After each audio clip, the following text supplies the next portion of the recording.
Hi అండి, welcome back to our channel. ఇది night వీడియోనండి. అంటే నిన్న పెళ్ళికి పోయి వచ్చాం కదా, సుస్థ అయిపోయింది, చాలా పోయింది. ఏం చేయాలా అని ఆలోచిస్తుంటే టమాటా బాత్ చేసేద్దాంలే అని గుర్తొచ్చింది అనమాట. చేస్తున్నాను.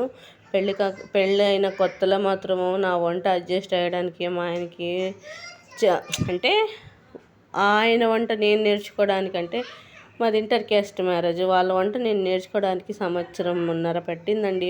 అస్సలు తింటుండేది పాపం.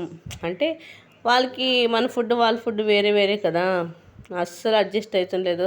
ఒక్కొక్కసారి ఈ ఫుడ్ వల్ల అది కాక ఎంతనా చేయని బాగాలేకుంటే బయట తినేచ్చేవాడు అనమాట. మా ఆయనకి ఫస్ట్ ఆఫ్ ఆల్ బయట తినే అలవాటు లేదు. అయినా ఫుడ్ బాగాలేదని బయటే తింటున్నా. నేను కానీ సర్లే తిను అని చెప్తుంటే, కానీ అంటుంటారు కదా, ఏమంటుంటారు, మా అమ్మ గుర్తొస్తుంది, మా అమ్మ బాగా చేసేది అని అంటుంటారు. నేను ఆ మాటలు విని నాకు చాలా బాధ అనిపించేది.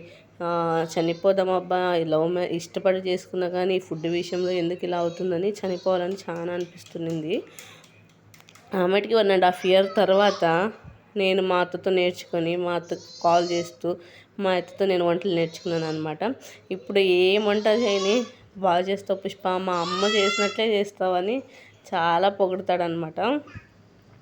అంటే వంట రాదని నేను నిజంగా అంటే చనిపోవడానికి ఏంటి, ఎందుకంటే మాది కరోనా టైంలో. ఆ స్టోరీ ఇంకోసారి చెప్తాను.